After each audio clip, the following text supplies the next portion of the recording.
Lepo pozdravljeni. Hello, welcome. I hope you are having an interesting day and that you spent a few minutes also outside and see the beautiful blade. And also, I would like to, at this point, say that you can see Today magazine and you will see that BMW is inviting you to be tomorrow part of their extremely interesting future journey into electrical cars. So please take a look. But today, you will also be part of the future journey with young leaders of today and tomorrow. And I do hope that we will see why trust is that important.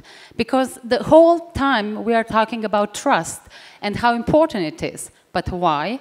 We'll try to answer that, and also why, on which ground we can trust to each other. So that's why I have one wish. And that is that you trust me that much that you will close your eyes. Also you, my dear panelists, really interesting ones. So close your eyes and try to imagine, try to see with your eyes closed, who would be the person that you would first associate with the concept of trust. So do you have it? I'll go 3, 2, 1. I hope that you have the picture of that person. So now I would like to ask you, is it, who did see the politician? Is there anybody who saw politician? No. That's not funny, basically, but okay. So did anybody see the business person? Was that business person? No. Did anybody see your colleague from work, a member of your team? And I should look at you. Okay, Sonia, you did. Did you see your partner, your personal partner or friend? Okay, quite some. And did you see yourself? Do you trust yourself? Okay, you did. So here we're going to talk why we don't trust. The further the people are from us, the less basically we trust them.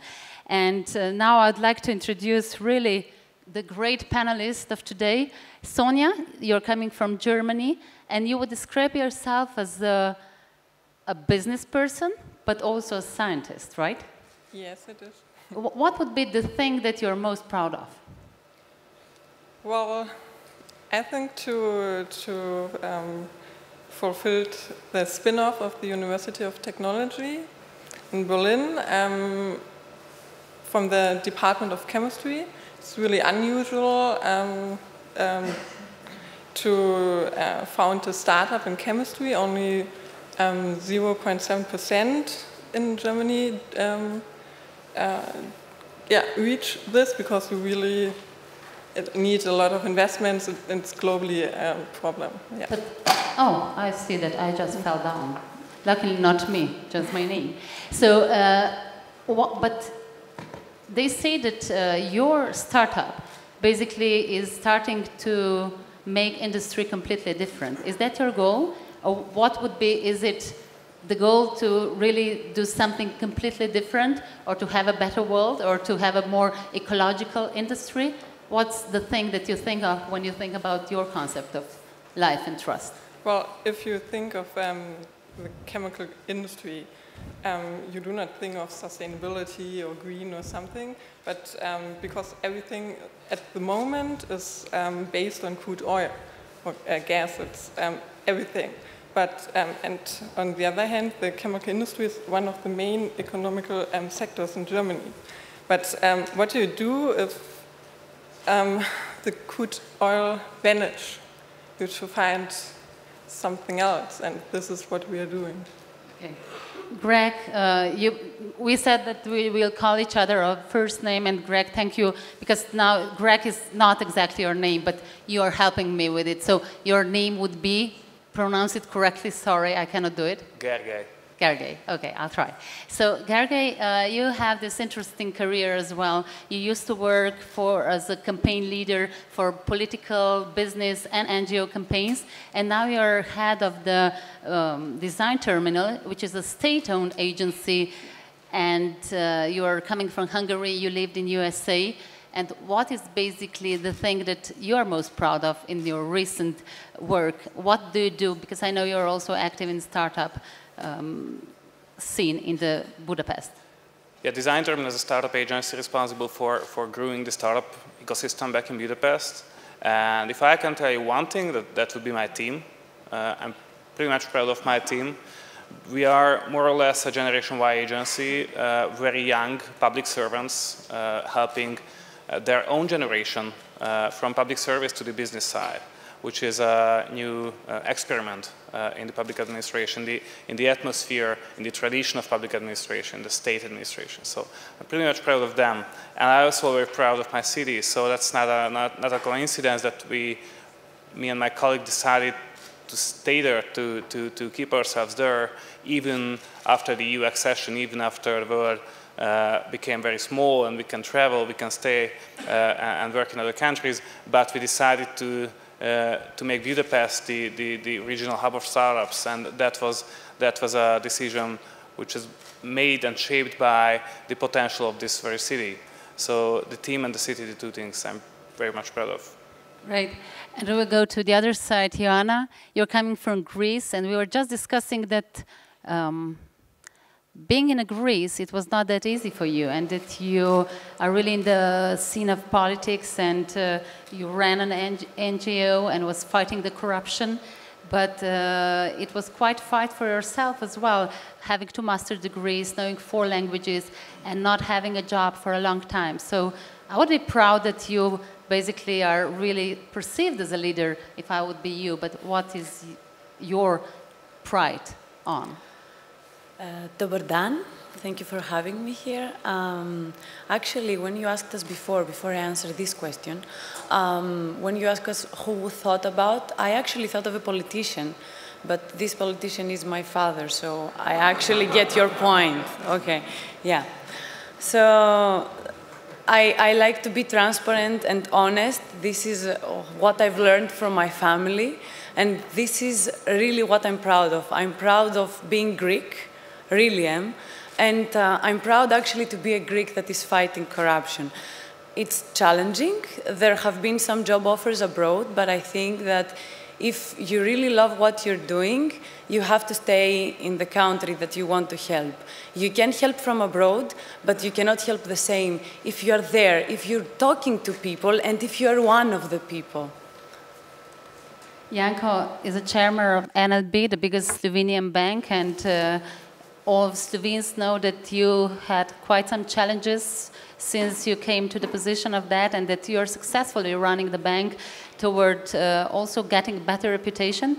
But what is interesting is also that by the all surveys, your reputation, instead of everything what is happening right now in Slovenia, is rising. So is this important to you? Is this important that your team trusts you? Or which would be the most important thing, and what are you proud of?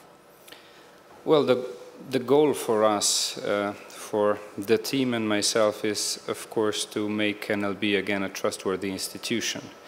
And we're very transparent and honest about the fact that, out of 60 institutions being surveyed, well, just a couple of months ago, NLB is still on place 60 in Slovenia. So, let's not kid ourselves. We're still at the bottom of the food chain, so to speak, even though that's not usual for banking.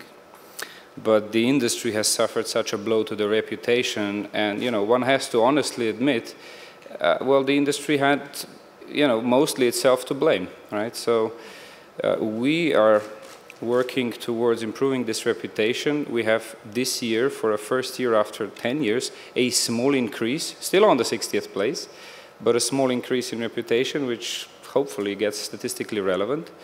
And our goal is, let me say, twofold. Our goal is to show, to act, so that each single client that we work with or don't work with can trust us and will trust us. You can even build trust if you tell somebody, no, there's no loan for you, I'm sorry, but you tell them honestly. And secondly, we are a team of people who believe that we can trust most of the people. I think in every room, even in this room, most people can be trusted. We honestly believe that. This is how we talk to people. This is what we do with people. And, a couple of rotten apples don't spoil our optimism.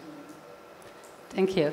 Kriti, the last but not least, you are coming from the NGO world, but you are now studying the business. And what would be your thing that you would say that you're most proud of? So you said NGO, but I was also working in a consulting firm, McKinsey & Company, for 2.5 years, actually, more than my stint at Bill & Melinda Gates.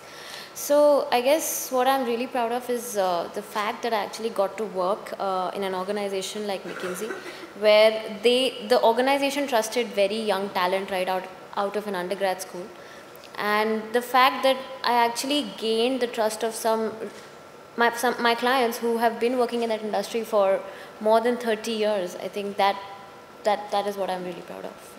The trust, the concept of trust is so broad that we can talk in every direction and then there would be questions about it.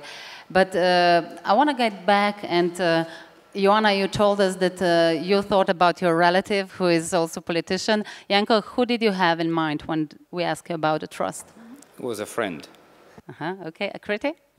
It's actually my father and my mother. So. Okay, the relatives. Sonia? Okay, two colleagues.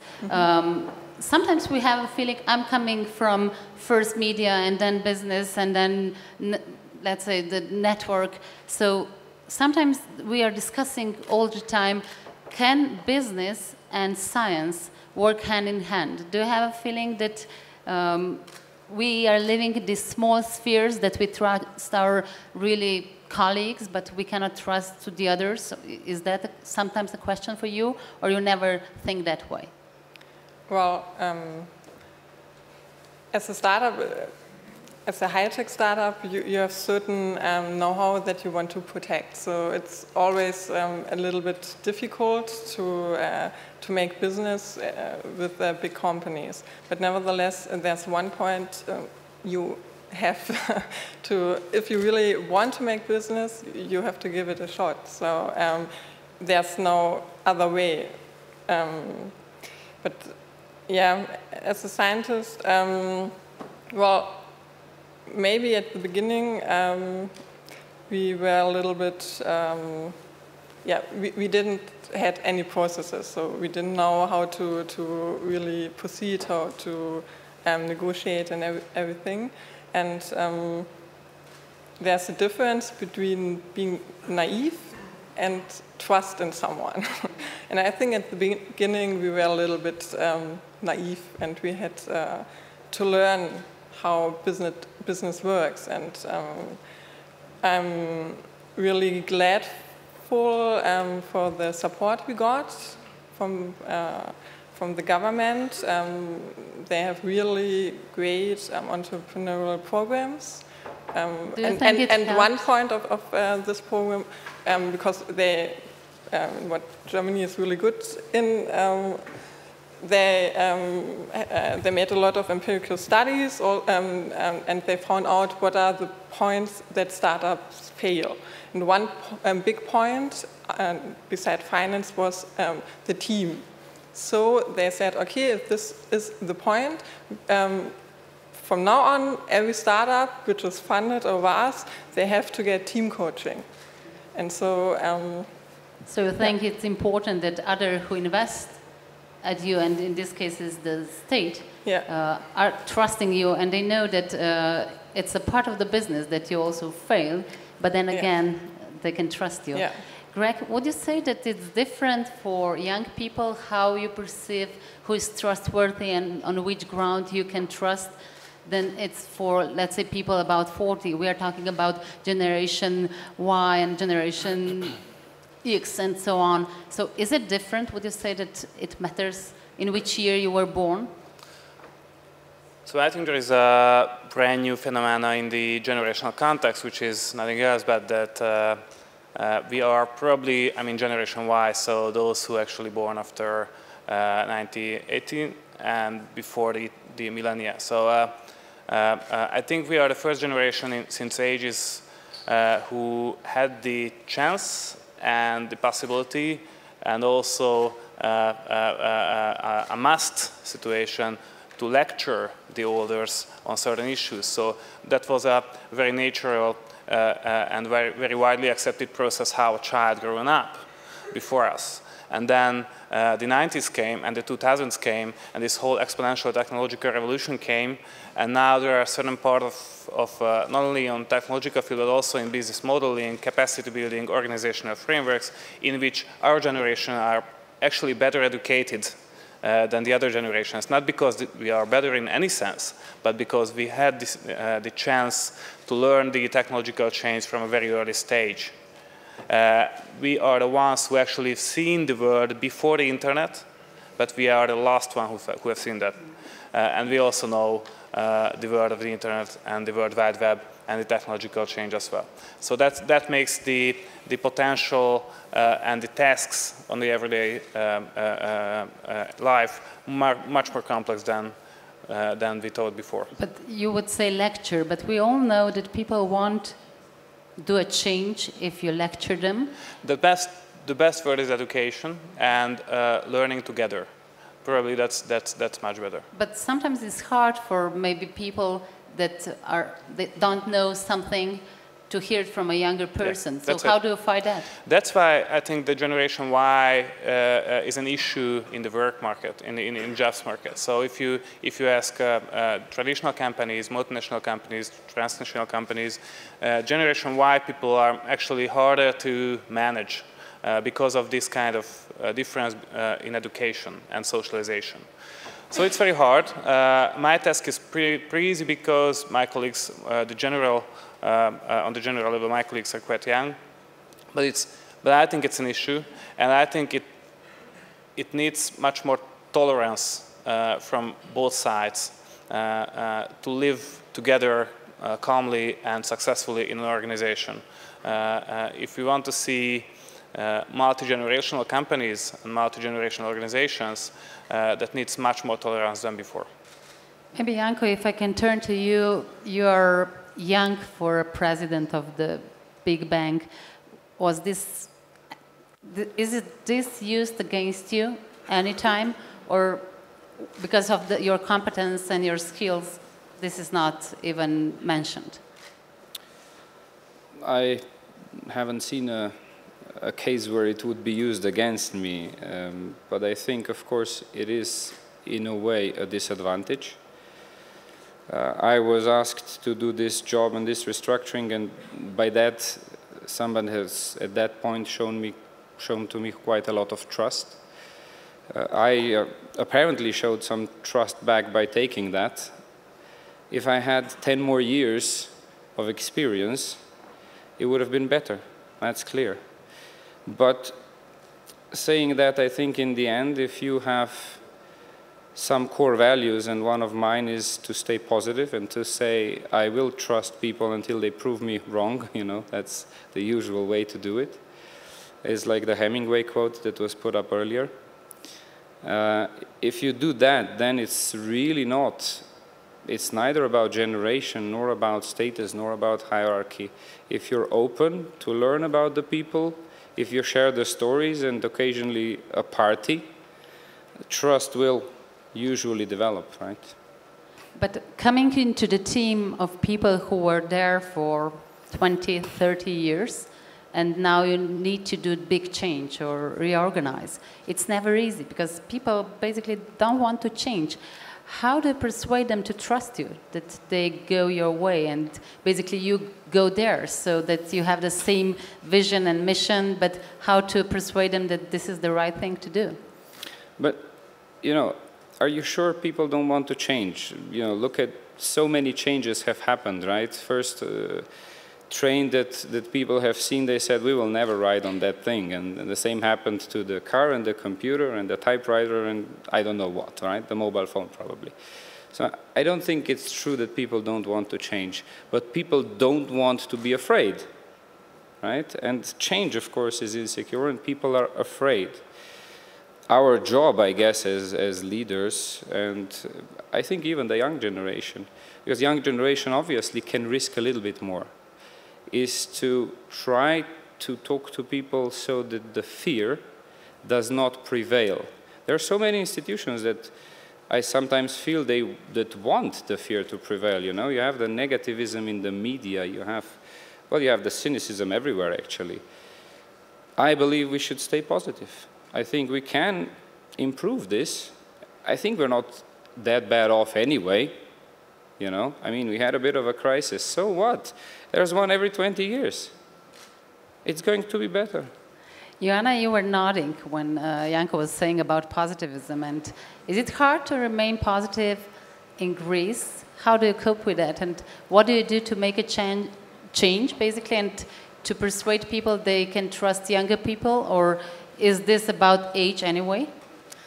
I actually encounter that a lot. They tell me, you're too young, you cannot fight corruption. So when I get that, I actually respond with an answer. What do you believe in? What do you trust in? Because when I'm asked that question, I say people. So it's not about only trust, it's about believing as well. It's the next step, okay? Because trust, you can trust someone that is able to do something and you're also able to do something.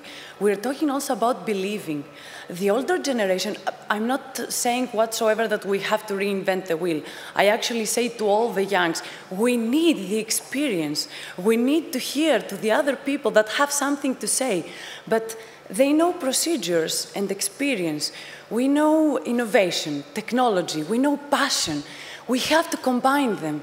This is why they should believe in that something that they can do, we are going to be able to do it. Not to overcome them or to make them put in the corner, but to actually work together. And after that, they actually smoothen and they try to listen to me. Not all of them listen in the end again, but at least it's a good beginning to break the ice. It's a start, right? Yeah. Kriti, talking about India and the matter of trust, would you say that you have more issue with it than we do have in Europe? Or would you say that it's basically the same? Or maybe even higher level of trust? How do you estimate it? I mean, I don't know if putting the Indian context on it is completely right, because it actually varies from, I guess, your position to position, right? So, of course, I mean, if I see my example, when I started consulting, I actually met clients who were in that industry for more than 25 years, and my age was less than 25. So, of course, I mean, why would anybody trust me with that thing? But it gradually comes with the more effort you put in and more authenticity you show in the process, the trust gradually develops. Having said that, yes, in terms of generation, etc., I guess culturally a little bit like that. It is difficult to trust a young person, a person who's completely new, who does not have a lot of experience. But I guess with time, that is actually also changing. The fact that the person actually accepts me to work in that organization and allows me to work in his organization for 4 months is actually the way it is changing. So I guess a lot of multinational, at least in the business sense, a lot of multinational companies that are coming in, which are a lot less hierarchical, are actually helping increase that trust factor, at least in India, based on my experience completely. Greg, you were working for the campaigns, for political campaigns, for business campaigns, and leading a campaign, you have a goal. You know what you want to achieve. In terms of politics, you want that your political party would win, right, to come to the parliament, whatever. Do you always believe in the values of, can you work for, let's say, political party that you don't believe in the values of it? Or could you are not anymore in that business, but could you work for a product that you don't trust in? No. So you just rejected the business? So in the campaign professional scene, there are two different archetypes or role models. One is quite successful because they can manage campaigns even if it's out of his personal value context. The other is very loyal and supporting and helping a politician from a very early stage to his death. To me, the latter is much more sympathetic and also much more human and also much more credible. So when I was a campaign professional and I took the role models for my activities, because role models are important even in politics, I took the examples of those from the US political history who were advisors of a leader for decades and took the time to understand their values, their thinking, their logic, accept that, became familiar with that, and they, on the long term, they became a single entity in many terms, in the spiritual terms as well.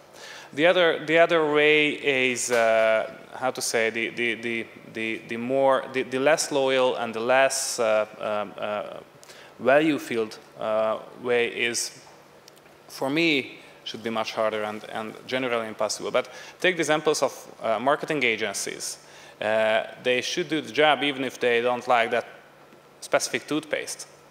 So that's not a very specific issue, for example, in the corporate world, to help or serve someone or a company which I'm not affiliated with in any terms. Maybe, Sonia, if we go to you and try to see, Greg was mentioning corporate world, and then sometimes it happens that startups is one community, corporate world, the other community, and they basically don't want to be one big community, though it would be really good if they would have common goals, maybe with your ideas, really different way of doing business, more ecological. But how do you try to come to the other world and help with your ideas and your views? Yeah, this is a good point. It took us a few years to find this out.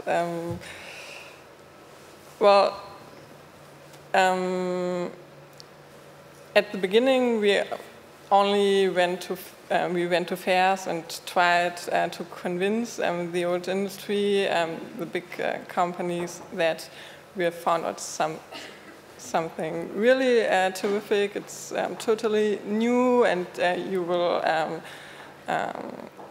earn or you will save a lot of costs with it, and it's additionally more sustainable. But nevertheless, you have really hard advantages out of it. Yeah, but the problem was that they couldn't trust in us because we hadn't any references.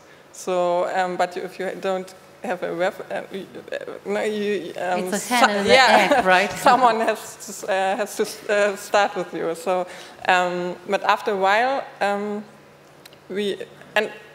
I can absolutely understand the point, because if you do business, you want reliability. You want that the other one is reliable, and this is also a really important point of trust. And but as a startup, how can you be reliable? You don't have any processes. You're really great in your scientific area, but you don't know what to do with, for example, how to write a calculation, or what about taxes and everything. You don't have processes, so how can you be reliable? So how did you manage to get that? At the end, we found out that it's really, really important to be transparent. You can't assure that you do not fail, but you have to be you have to make the process transparent. You have to show them, okay, look here, we are really good in it, but nevertheless there are some problems, and if we are developing a process for you, we can't guarantee that it will be successful, but there are certain risks, and only be transparent that they can understand what you're actually doing and where the problems are. And after this, everything changed. With our first customers, one of the biggest Swiss companies, we've recently honored by Sanofi Aventis, with a cooperation with Bayer, but everything started with this change. Yeah. So, Janko, since the crisis hit, bankers were often blamed for everything, and no matter where you were on which bank, you are a banker at the end of the day.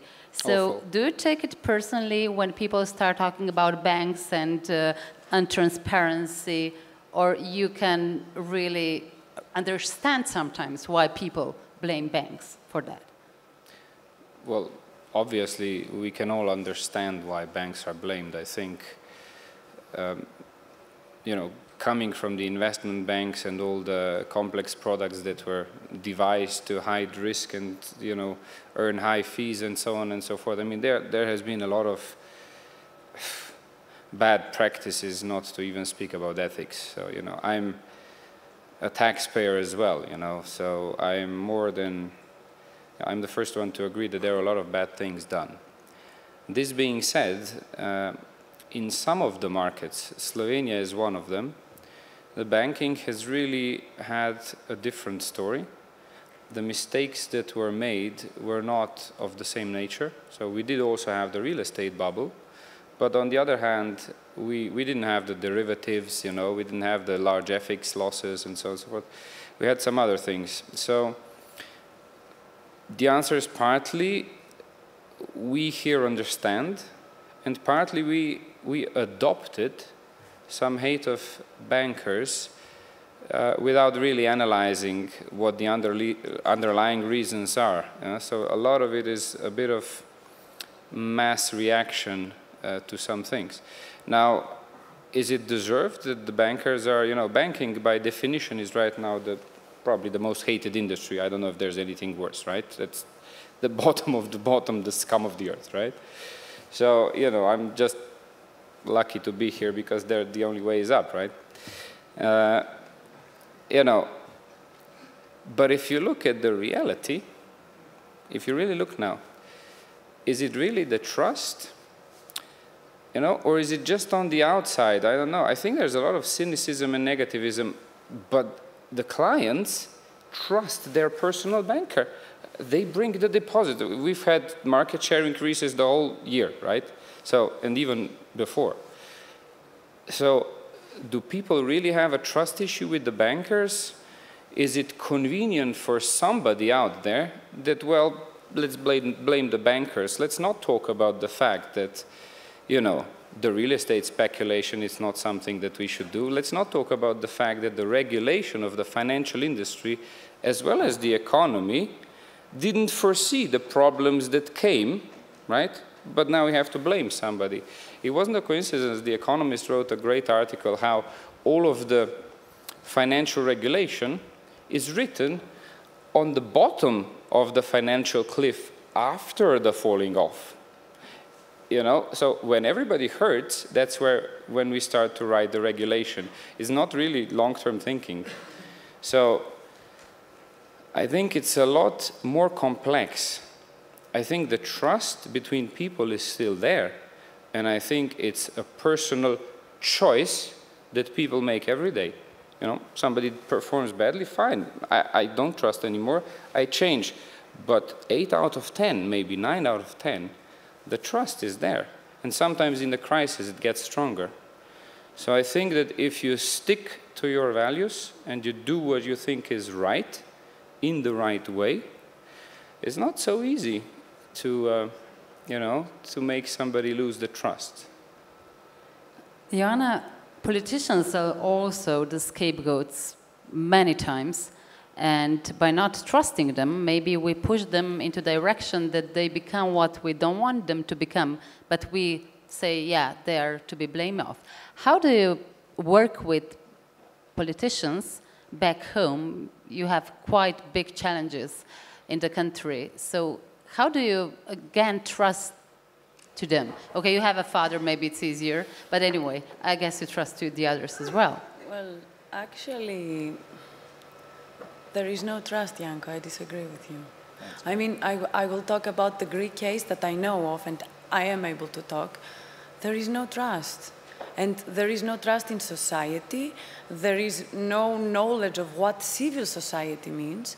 There is no trust to the neighbor because with 50% young unemployment, he's going to be the one that gets the job before you and you will starve for another year.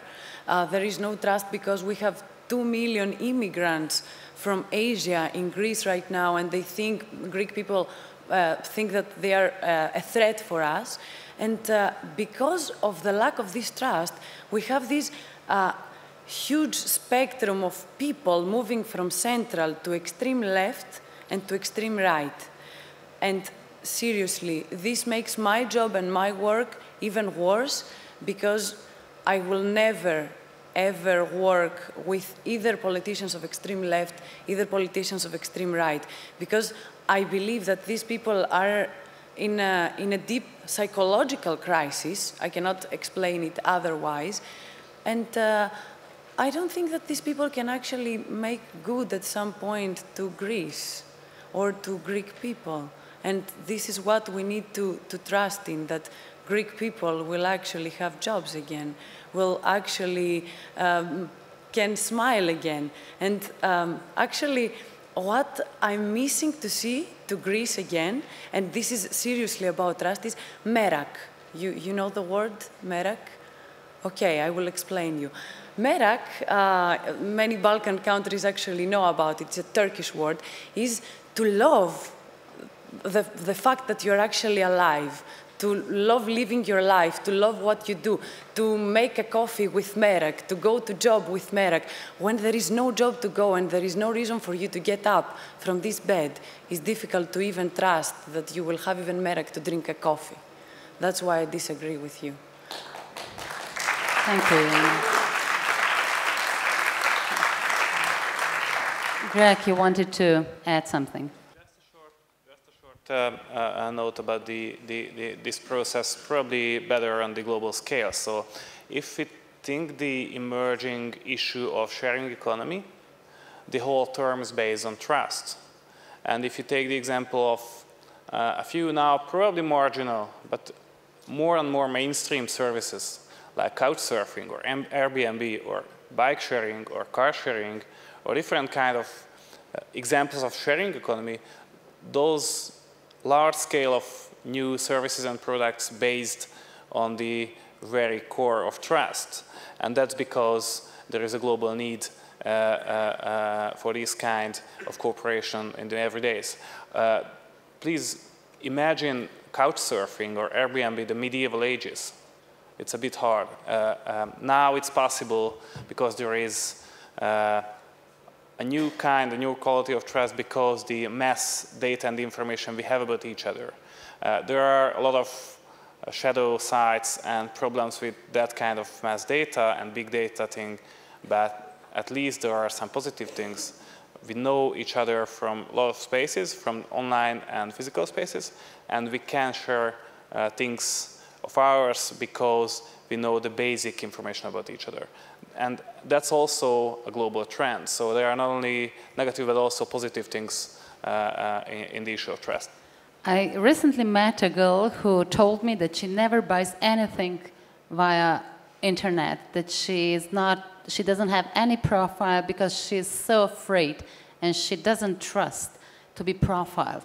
What do you think about that concept? Does this mean that you don't trust anybody and soon you will shut down also the windows, or is it legitimate not to do it? I think this behavior is a bit naive. Even without a Facebook profile, those agencies know everything about you. So I don't think you can make it just because you don't register on Facebook. They will know you without your profile and your travels and consumer data, even if you don't share directly. So I don't think that's a solution, and I don't think that's something which we need. We have to take care about what we share, and if we have some inner policies, some personal policies to that, that could be enough.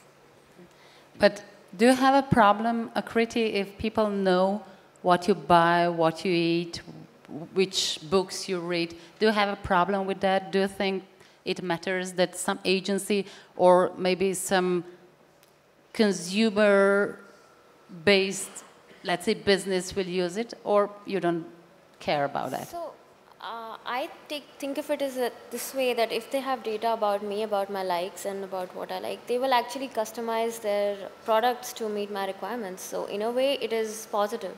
So yes, I would trust them. And I don't think data about my likes and dislikes can really be used in a negative way. At least, I mean, I can't think of an idea right now. So I will actually trust them because that will help them to serve me better. So yes, why not? Janko, your position on that? I like the fact that we now have something really to discuss, because I think the audience trusted us to make an interesting debate, and you know, we might really have it.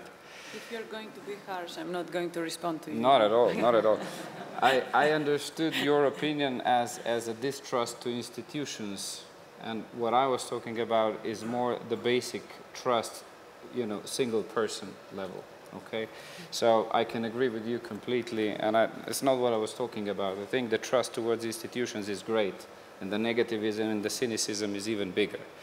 But I think, going back to the values to people, I mean, you have, you know, communities growing their own vegetables if you want, and they have to trust each other that those are healthy peppers and tomatoes and so on and so forth, even though there's no ecological or bio stamp on that, right?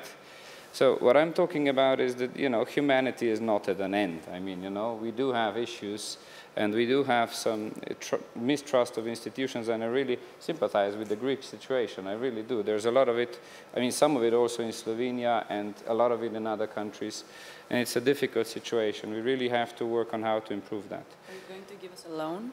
But sure. But personally, I think I always remember, you know, my grandparents. They were both in concentration camps, but they never knew more positive people. They believed in people even after being in Dachau. That's my answer to that. Thank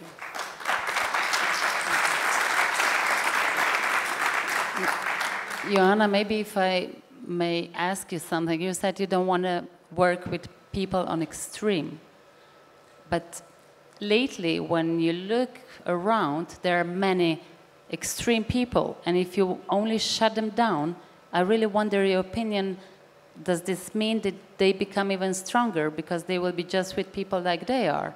So what can one do if is afraid that this extreme, whatever it is, may really cause that we will be all involved in the things or in the situations that really we don't want to do?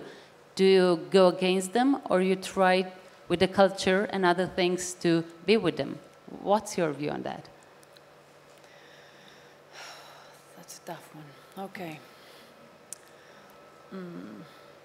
I will answer with something that I deeply believe, and I have said before in the past. These people and their mentality and what they're trying to do is some kind of a revolution. And we tried revolution many times, and we failed time after time, grievously. This is why I think you cannot work with these people, because they look revolution, we look innovation, we look self-employment, we look young people in front, we look humanity, we look love, like Slovenia, where we look love, yes. We look innovation, and love nowadays in this capitalistic world is innovation. So I think that in the end of the day, love and logic will actually be on the top, and we will not need to either be left or right. We can still be central. It would be probably, thank you, Joanna. It would probably put yourself on a service. So maybe here I want to ask you, you're all young leaders of tomorrow, but not only of tomorrow, of today. So how can you do something? Do you believe that you as Sonia can do something, you as Greg, or then to really bring other people to be with you, to be part of love, or you think, okay, I cannot do anything, and then you put your trust to other people that will be more sane and will do something for you? How do you react on the things? Do you want to be changed? Well, let me first add something. I really appreciate the work on the grassroots level, that you talk to people and make them believe. Nevertheless, we have a structural problem.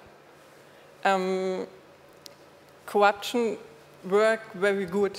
So, and I don't think that it helps if we discuss like people who are corrupt are bad people or good people, and that I think they do not have, and very often they do not have any other opportunity. So if I, in Germany, fail in any way, if I get unemployed, I will never, I will always have enough food, I will always have a place to live, but in other countries, they do not have this. So they need this circle of friends, they need their family, and they need to give them favors, and they need their favors and privileges to survive. So if we only concentrate on the belief in people, which is really important, we can't change this, because this alone will not feed you. You need a structural overwork of the legislation and everything. So without this, there can't be any solution of this problem. Greg, would you maybe put your view on that? How do you see that?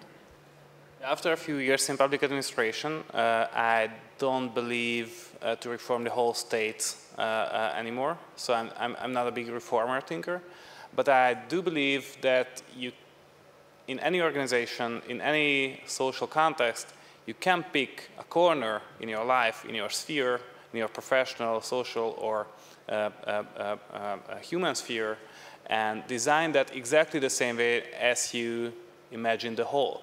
So I try to manage Design Terminal, my team, the institution itself, as I imagine my country in 10 or 20 years.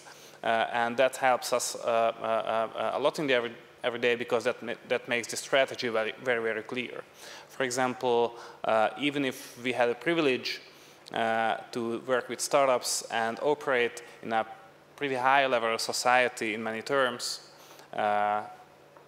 every one of our colleagues spend 1 month on voluntary work in every year, out of office, out of their professional tasks, handling people and issues on the countryside, issues they never face in their own lives, but should face if we want to think about the future as a very complex thing.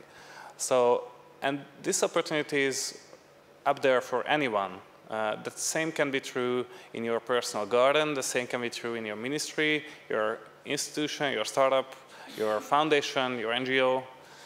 That's very universal. Kriti, do you think the same? Do you think if you manage to do the change first yourself, and then maybe where you are active, that sooner or later things will change the same way? I truly believe that if you want to see the change, you be the change yourself. And I guess from what all I have seen, if you do something and if you believe in it and if it is right, others will automatically trust you and follow you and actually support you, and it will become a campaign of if you really want to change something. And I think one example that I can recently take from India or New Delhi is when a political party was set up to actually fight corruption, and it was supported by a lot of people. It actually won the Delhi elections, and they wanted to be the change, and they did it, and a lot of people supported them, trusted them to do something, and it happened. So yeah, if you want to be the change, you will be. Janko, for you, it's not easy. Some people, I guess PR people would say, please don't go anywhere, don't talk. It will be easier to stay in your office and hide, basically. But you don't do that. You want to be active, you want to talk, and you want to be changed, as I understand what you do.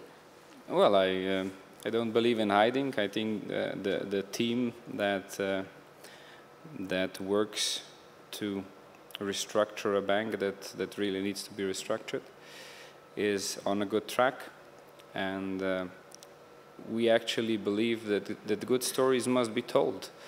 You know, the bad story of the previous losses has been told so many times, and you know, it's true, it's fine, it needs to be as a reminder, it needs to work as a preventive for the future, but we also need to tell the good stories as many times, or maybe one more time, you know.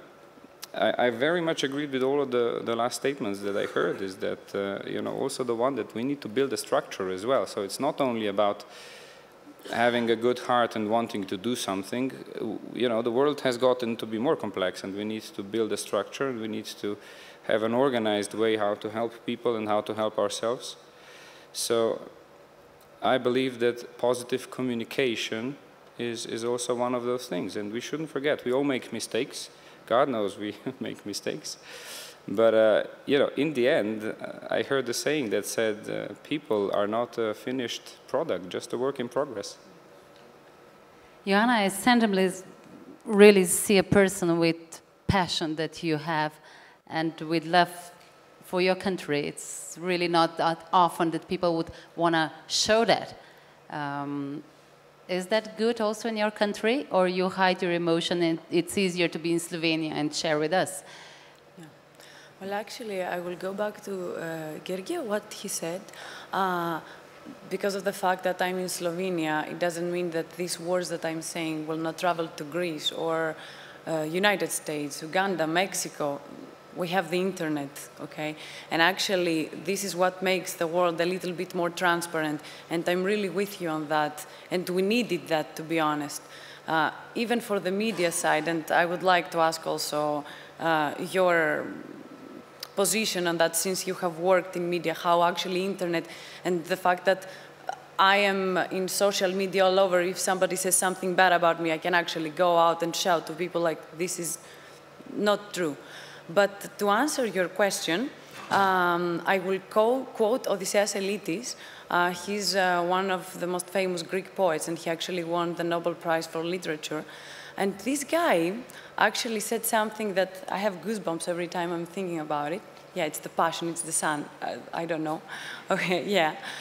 He said that you can trust a person that loves his country because that person is going to be able to love many other countries around the world.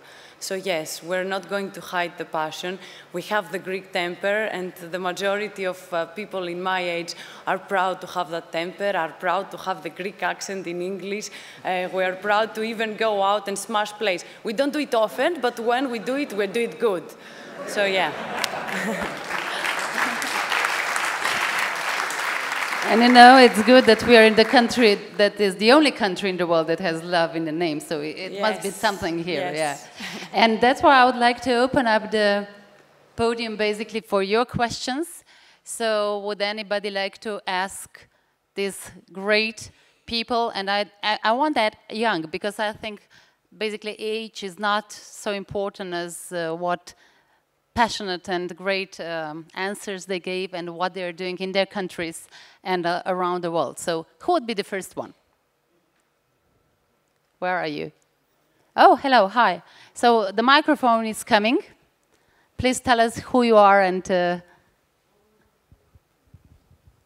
My name is Ibrahim Nhum. I'm from African Forum. I'm based in Slovenia. I'm living in Slovenia for the last 36 years, so I'm 100% Slovene, 100% Spanian, and so I like your words of Merak. You just have to love. You just love Slovenia, you just like your word. So I just want to ask you, as because I have this opportunity, and I'm working also with young people, my first question is, what do you think as young people on the overall situation of this world? Are you satisfied and with the situation of the world? And can you trust the politicians and what you can do? And before I give the micro, I just want to tell you that maybe Greek people don't have problem with migrants because nobody will really address the situation of migration. I'm working with young migrants in my daily life, and I never see so beautiful and so people with energy like these young Afghans in Slovenia and other Africans who came, travel the seas, the Sahara, and they have this world and they live and they love the world, as you do with the word Merak. So I have a question, this question for you as young leaders. I didn't want to embarrass the old leaders because I'm not sure that they can but if you see now they went, but please, the word is in your hand, and I need one answer. What is your name? Thank you. Tell me. My name is Ibrahim. Ibrahim, okay. Yes. Ibrahim, I completely, completely, 100% agree with you. And I feel ashamed that a Greek might actually say that has problem with immigrants, because we Greeks have the biggest diaspora worldwide. It's absolutely absurd that a Greek will have problem with immigrants when we have 1 million people in Canada and 1 million people in Australia and 2 million people in the United States and 100,000 people in Latin America.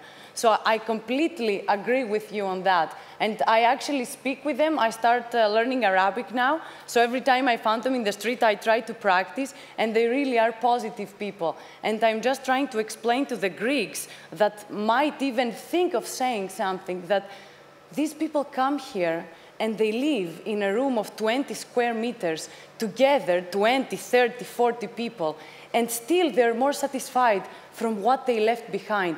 Do you really think that they would leave their countries in order to come and live here like that if they didn't have to? So I completely agree. And no, I don't like the world. I'm not satisfied with the world.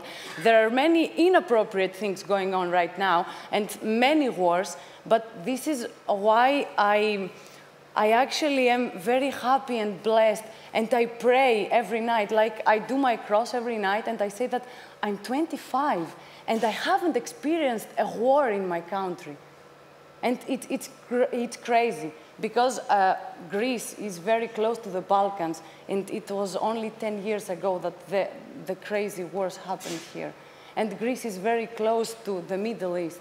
So, no, I don't like this world, and I actually feel blessed that I didn't have to see these atrocities in my own yard, in my own country.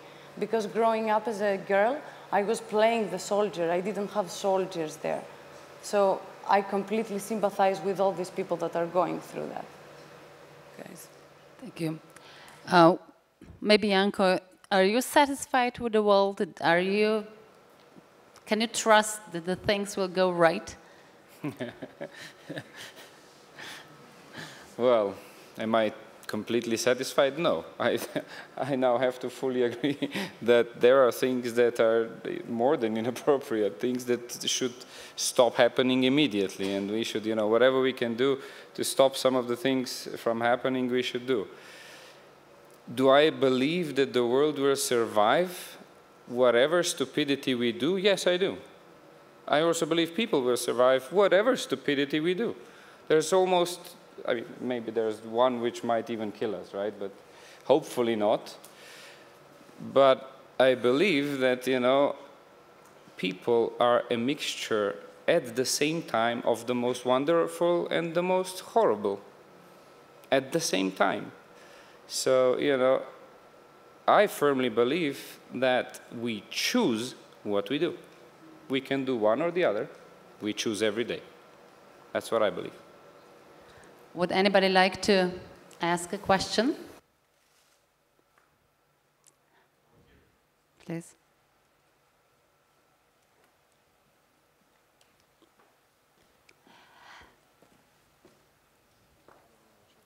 We have here in the fourth row.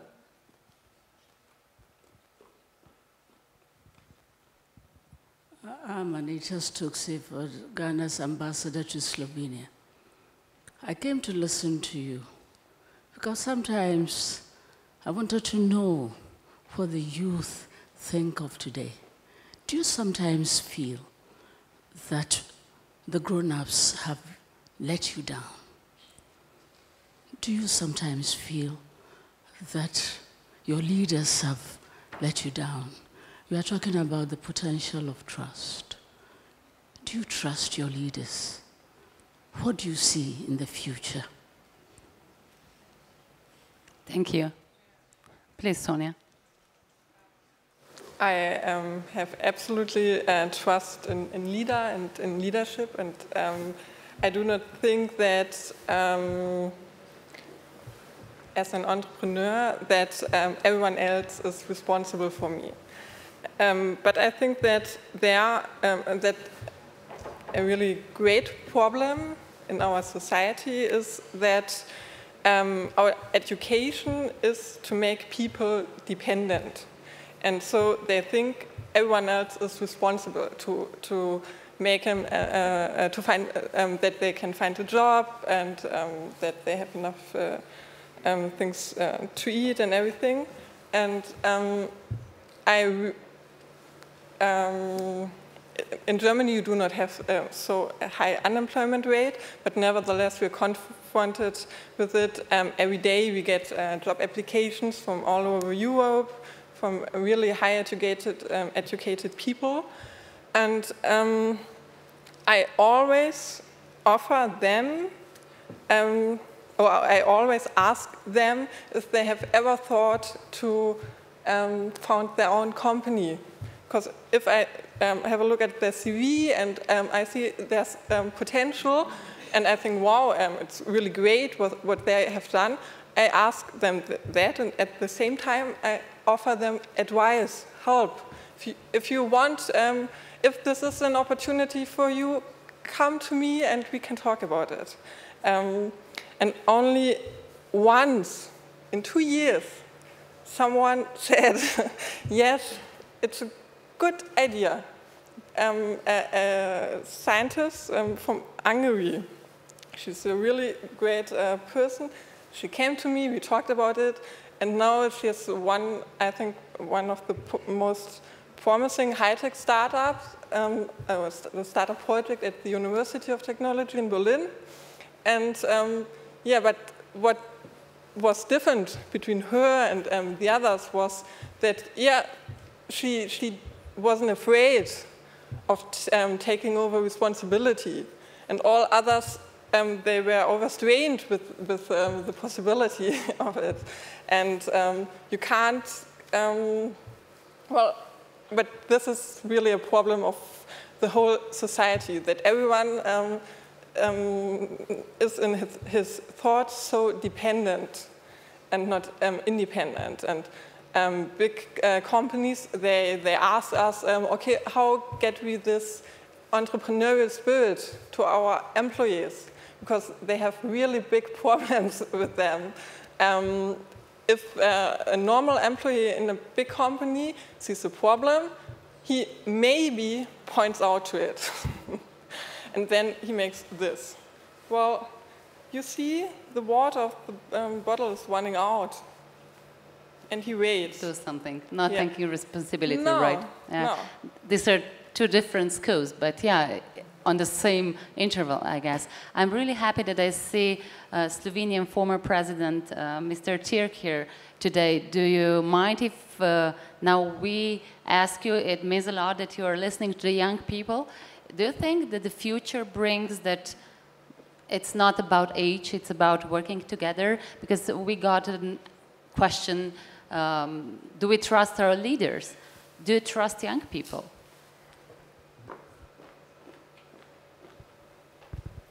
Well, thank you. This comes certainly as a surprise. I didn't expect. I'm sorry. You know, I wanted to listen and enjoy. It's like in an airplane, you know. Listen and enjoy. And of course, it was actually very good to hear these very sensitive opinions explained by people who consider themselves young. Of course, youth is a relative concept.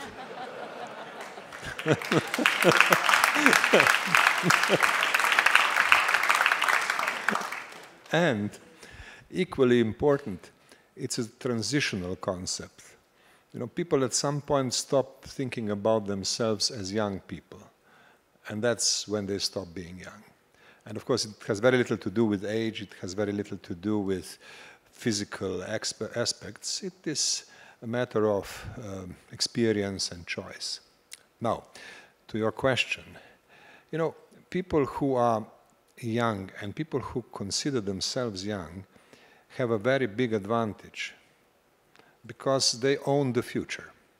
You know, the future may not be very nice, but it is their property. People on their way out have very little to say in terms of trust. I mean, they are going to be at the mercy of the next generation. That is what's going to happen. And for my generation, I'm 62 now, so I don't necessarily fit into the category of young people, but still I'm not completely aged yet. I think that for our generation, of course, the big question is, have we made very big mistakes? Have we made decisions which prepare the next generation inadequately for the complexity of the new world? Have we understood the nature of change we were producing? Perhaps even by inaction, perhaps even by taking a somewhat more comfortable approach, not preparing ourselves, not preparing our children for the challenges of the world which is coming. So that's the question for my generation. And of course, we have to trust. I mean, we have no other choice. I mean, because, you know, physically the future belongs to younger people. Now, there was an interview of one of the younger leaders in Slovenia some weeks ago in one of our papers. And she said, well, you know, in Slovenia we have a saying that the world rests on the young. And then the question was, yes, but what is that the young people can rely on? Because you have to go further. And there, I think, is the problem of the generation which is passing the baton to the next generation. So, in short, we have no other choice but to trust. We have to constantly ask ourselves, have we made our contribution? And third, have we missed too many opportunities to be better ourselves and to pass that quality to the next generation? As you can see, these are all self-critical remarks. And these are the kind of things that my generation has to think about. Trust is not one of them. Trust is biological inevitability. Thank you. Thank you very much. And I hope you'll enjoy it even further. So I'll ask for two last questions. Yes, we have there and there, please. So we can start.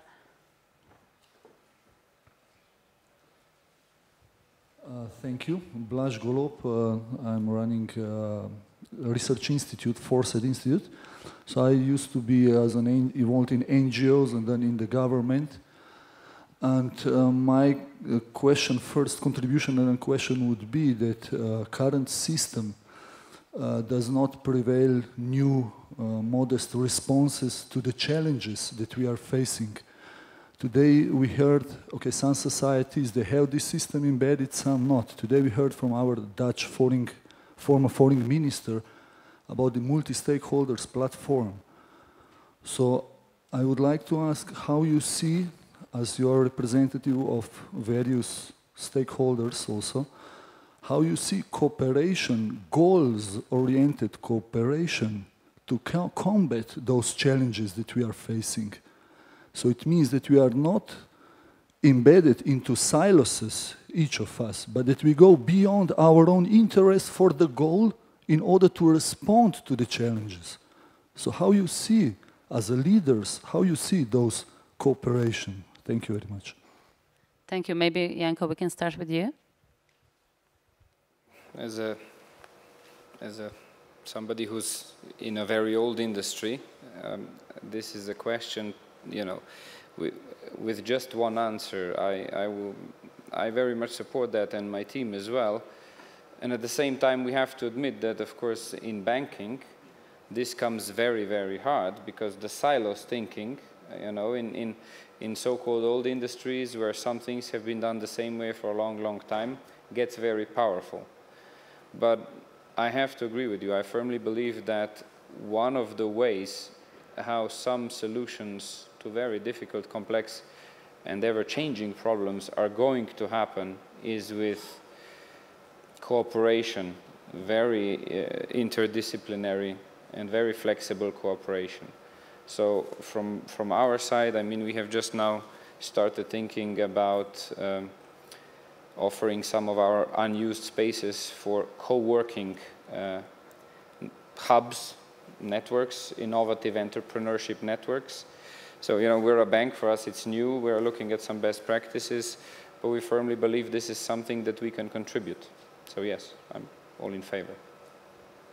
Would you say, Greg, that as Janko pointed out, you just need to do it in your world and then it will spread?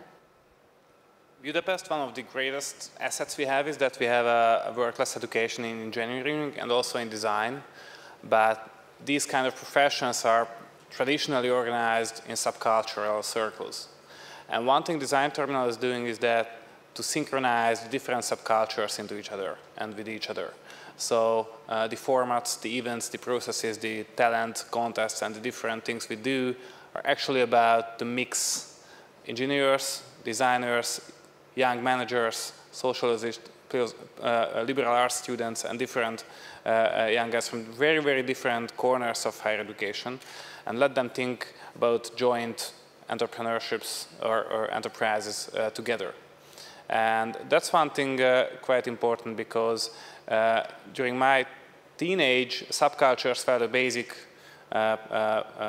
points of socialization. So in the class, in the school years, we had subcultures. And somehow in Budapest, at least in Hungary, in our country, we kept this kind of subcultural segmentation even until the beginning of our professional life.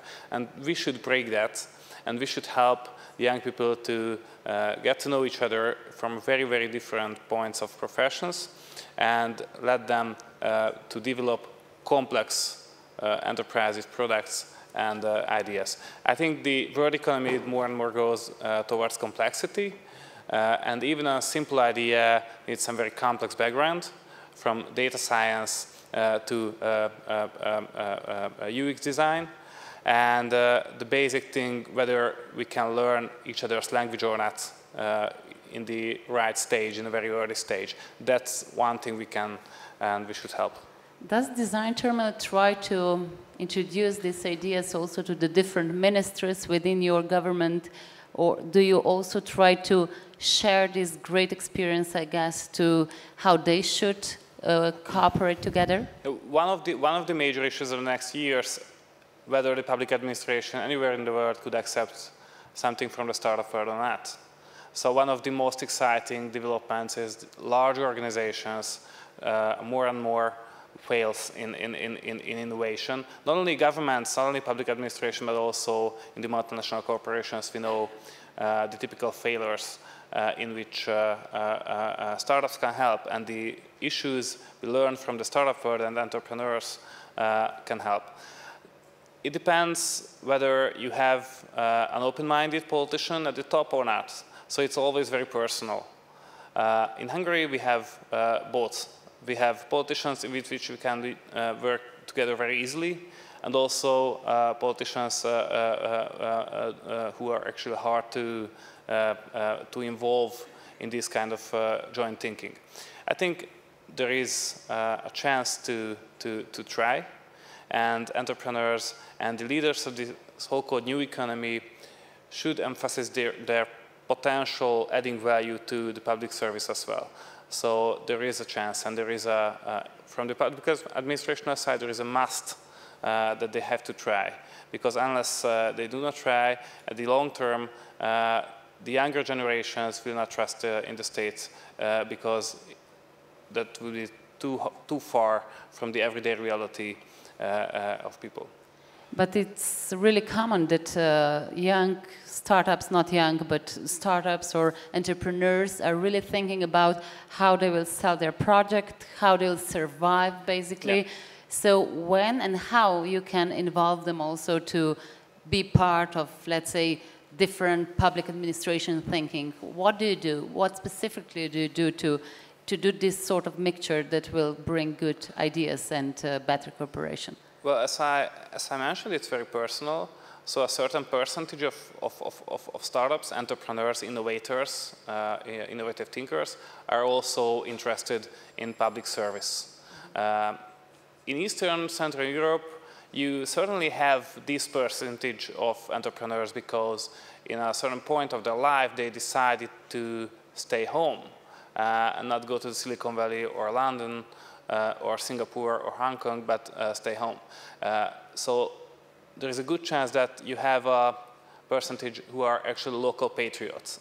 And if you have the local patriot entrepreneurs, you can organize a community around them and you can help their ideas reaching the top of the administration and reform the state in many terms, in regulational framework, but also in communication, which are also very important. Thank you. So we have the last question there.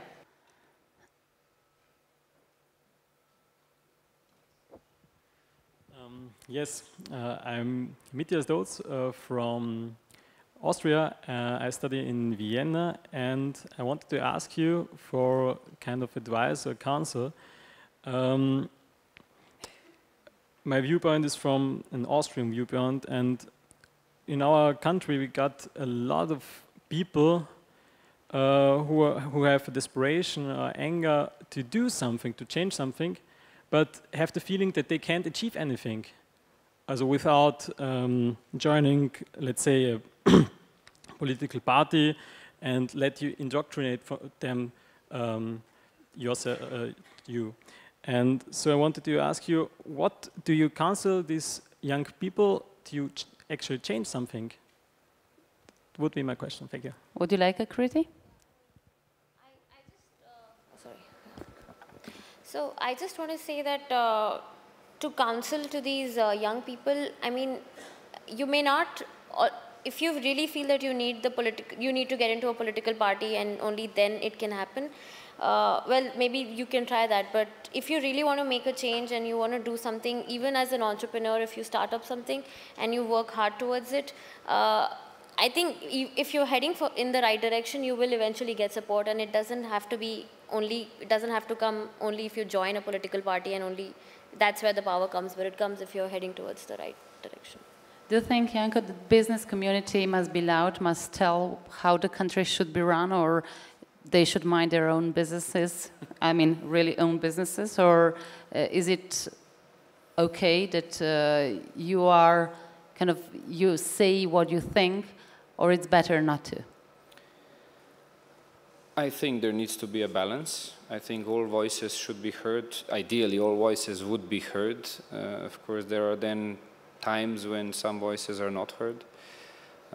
In Slovenia, I have a feeling that right now, for some time, the economy, so the engine that is supposed to be producing value, is not heard. But I don't want to overstretch it by saying that the economy should have the only word. So I think these are imbalances that happen in time and would have to be corrected. Now, if you manage a team, any team, we work in teams, a good team member and the team leader will find that there are some people that sit in the corner. I learned actually at IEDC that, you know, in one of the classifications, they're even called plants. Those are thinkers. They don't, you know, speak by themselves, and you have to ask them, and then maybe you get the most creative and the best of ideas. So I believe in a balanced approach that everybody should be heard and actively listened to.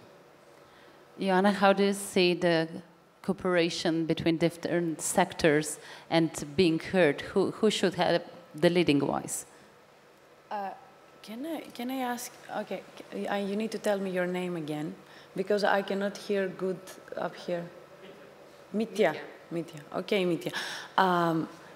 In that question, and combining your question, are you one of these people that want to do something and don't believe in themselves, or you are one that actually believe in themselves and have many friends that have grievances about not believing in themselves? Hopefully the second one. The second one. Okay, so what do you respond to these people? How do you do it? Because when people ask me, do you want to hear my personal story? I don't believe I'm getting too personal, but I'm going to say. So I actually grew up in a village in Greece. I went to a Greek public school don't even start mentioning what's going on there. I went to a public university for my bachelor and my master and my second master. And here I am. So if I can do it from the country of the economic crisis, everybody can do it, believe me. Everybody. This is what you should tell to the people.